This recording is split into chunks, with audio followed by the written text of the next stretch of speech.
चाहती हूँ।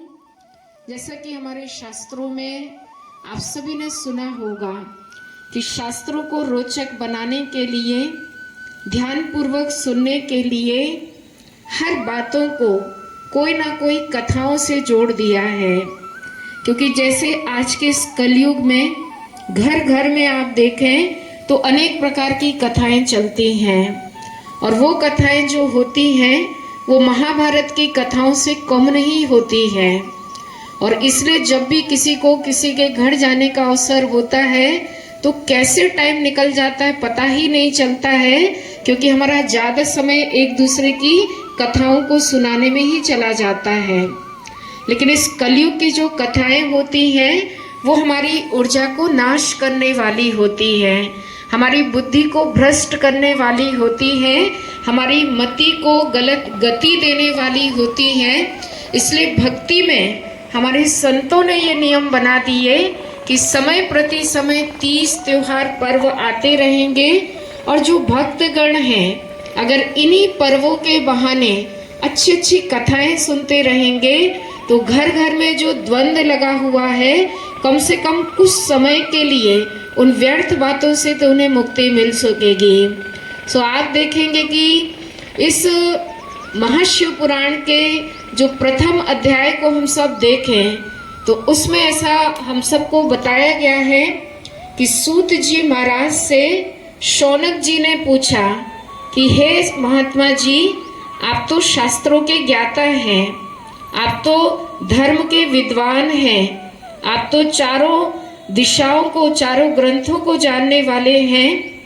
आज मैं चाहता हूँ कि आप मुझे कुछ ऐसी बातें बताएं जिनको जान करके मेरा भी जीवन धन्य बन जाए।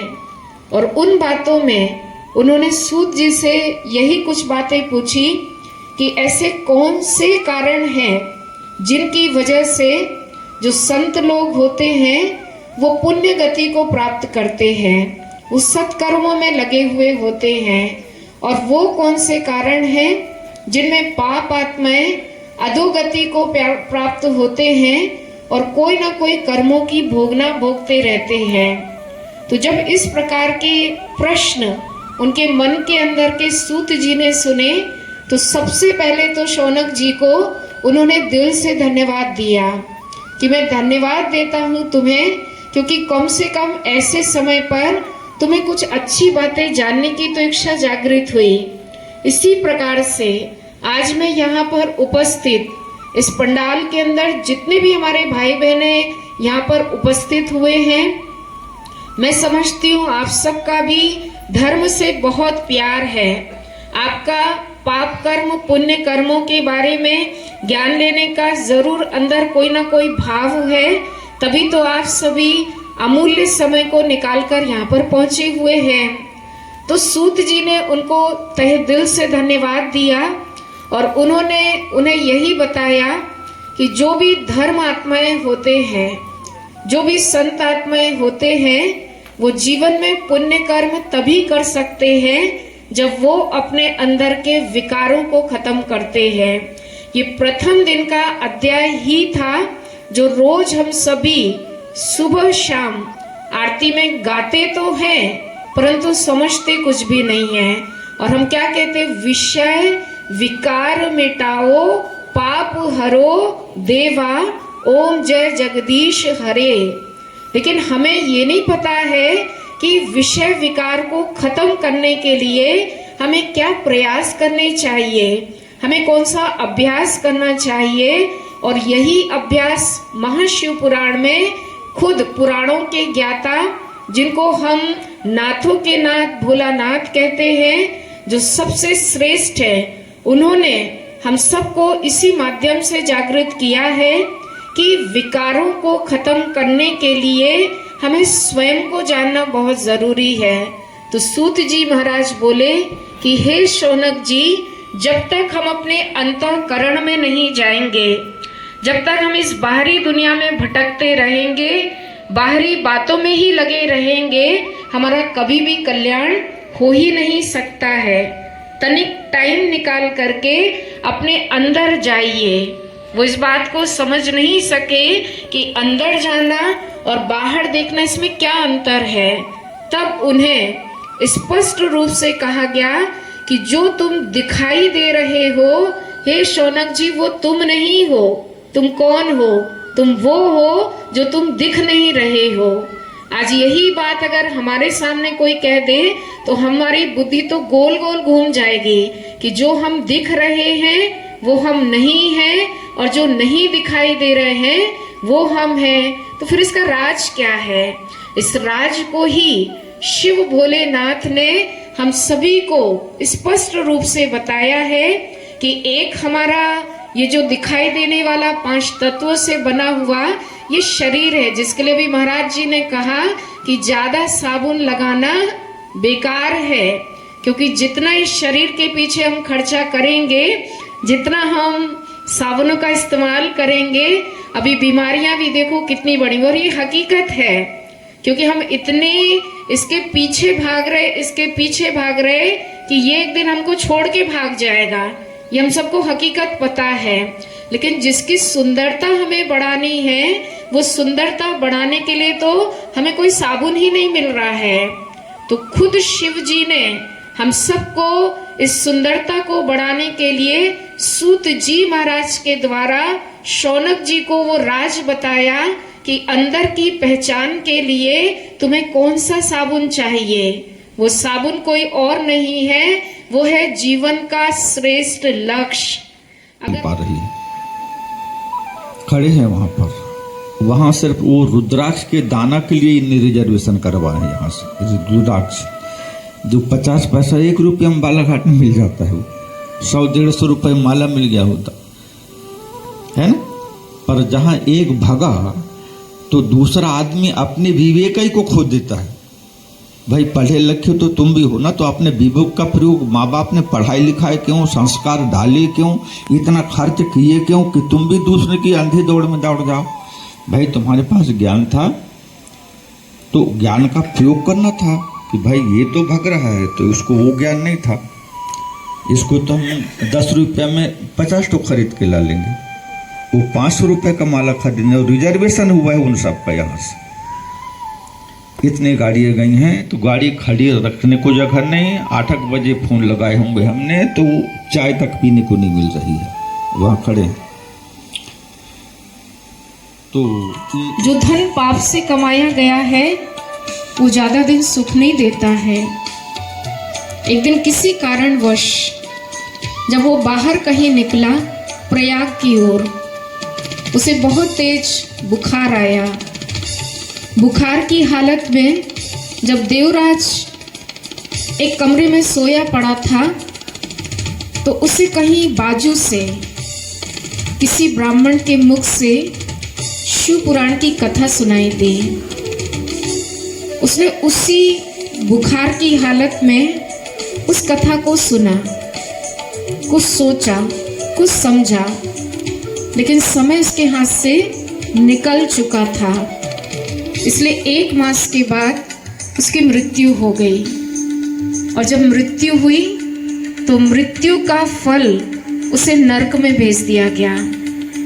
नरक में भेजने के बाद कहा जाता है कि जब यमराज के दूत उसको कड़ी सजा देने के लिए आए तो शिव पुराण जो उसने बुखार की हालत में सुना हुआ था, उस शिव पुराण को केवल सुनने से शिव की नज़र उस पापी व्यक्ति पर पड़ी जो नरक में कड़ी सजा भुगतने वाला था। तो शिव ने अपने उस भक्त का, जिसने अल्प काल के लिए थोड़ा सा शिव पुराण सुना, शिव ने अपने पार्षदों को भेजा कि जाओ और जाकर उस देवराज को यमदूतों के बंधनों से छुड़ाकर लाओ। जैसे ही शिव के पार्षद उस भोगी देवराज के पास आए तो कहा जाता है जो यमदूत हैं वो उसे छोड़ नहीं रहे थे। यमलोक में काफ़ी कोलाहल मच गया और इस कोलाहल को सुनकर यमराज जी बाहर निकल आए। उन्होंने क्या देखा कि जिस पापी व्यक्ति ने घोर पाप किए हैं उन्हें शिव के पार्षद लेने के लिए आए हैं। पहले तो थोड़ा वो भी क्रोध में आए, लेकिन शिव के पार्षदों का रूप देखकर, उनका तेज देखकर, उनका प्रभाव देखकर खुद यमराज भी आश्चर्यचकित हो गए और उन्होंने बड़े सम्मान पूर्वक, विधि पूर्वक उनका क्या किया, सम्मान किया और सोचा कि जब शिव के पार्षद ही इतने तेज हैं तो कालों के काल महाकाल कितने ना तेज होंगे, तो मुझे ये गलती नहीं करना चाहिए। और खुशी खुशी से उन्होंने देवराज को शिव के पार्षदों के साथ भेज दिया। और फिर ऐसा बताया जाता है कि वो पार्षद जो थे वो उस देवराज को कैलाश पर्वत पर लेकर के गए और वहां जब देवराज गए तो दया के सागर, करुणा के सागर, क्षमा के सागर उस शिव ने उस देवराज को माफ कर दिया, उसको अपने साथ अर्पित कर लिया और देवराज अपने जीवन को धन्य धन्य समझने लगा। अब ये कहानी तीसरे अध्याय में आगे तो बढ़ा दी गई है, लेकिन इस कहानी को सुनकर के हमें क्या धारण करना है। प्रजापिता ब्रह्मा कुमारी ईश्वरी विश्वविद्यालय में, जो एक बहुत बड़ा विश्वविद्यालय पूरे वर्ल्ड में है, आज यहाँ आने वाले सभी भाई बहनों को खुद वो भोलानाथ, जिसको हम कालों के काल महाकाल कहते हैं, आप देख रहे हैं सामने चित्र बना हुआ है, विशाल शिवलिंग है, उसके बिल्कुल बाजू में एक चिड़िया बनी हुई है और अनेक प्रकार के भक्त आत्माएं, संत आत्माएं, श्रेष्ठ आत्माएं, धर्म आत्माएं, संत आत्माएं सब उसी को पुकार रहे हैं, क्योंकि सब जानते हैं कि सब देवों में देव महान शिव है, इस धरती का भगवान। तो यहाँ यही बात समझाई गई है कि हमने जीवन में जो भी पाप किए हैं, जो कर चुके हैं, उनसे हम कैसे छुटकारा पाएं। उसके लिए ही हमें बहुत सारी स्मृति दिलाई गई है। अब देवराज कौन है? देवराज केवल एक कथा का एक व्यक्ति ही नहीं है, लेकिन हम यहाँ जितने भी बैठे हैं, अगर मैं कहूँ कि हम सब देवराज हैं तो यह अतिशोक्ति नहीं होगी, क्योंकि हमसे भी भूलें हो चुकी हैं, हमसे भी बहुत सारे पाप कर्म हो चुके हैं। बस अंतर ये है कि इस देवराज की शास्त्रों में कहानी आ गई है और हमारी कहानी ऊपर जा रही है, क्योंकि हम कहते हैं ना कि दुनिया की निगाहों से बच सकते हैं पर ऊपर वाले की निगाहों से हम नहीं बच सकते हैं, और वो ऊपर वाला हमको देख रहा है। तो देवराज अर्थात जो हमेशा औरों को देने का काम करता है, जो हमेशा नाराज व्यक्तियों को भी राजी कर लेता है, वही तो व्यक्ति क्या कहलाता है? देवराज। हमें अपने जीवन का एक लक्ष्य बना लेना चाहिए कि जो मुझे मिला है वो मुझे अपने तक नहीं रखना है, लेकिन मुझे देते जाना, देते जाना, देते जाना। हम जितना देते जाएंगे उतना दीपक के समान हम तेज प्रकाशित होते जाएंगे। दूसरा देवराज का अर्थ यहाँ पर यह भी निकलता है कि हम कोई साधारण आत्मा यहाँ नहीं बैठ, जब तक अपने मंजिल को ना पाले तब तक वो चलता चलता चलता चलता चला जाता है ना। तो हम सब भी जब तक पुराण के अंतर्गत जो भी हमने सुना उसको जब तक हम अपने जीवन में ना पाले, ना उतार लें, तब तक हम भी क्या हैं? उस मंजिल के राही हैं ना। तो हम सबको चलते चलना है, आगे बढ़ते चलना है।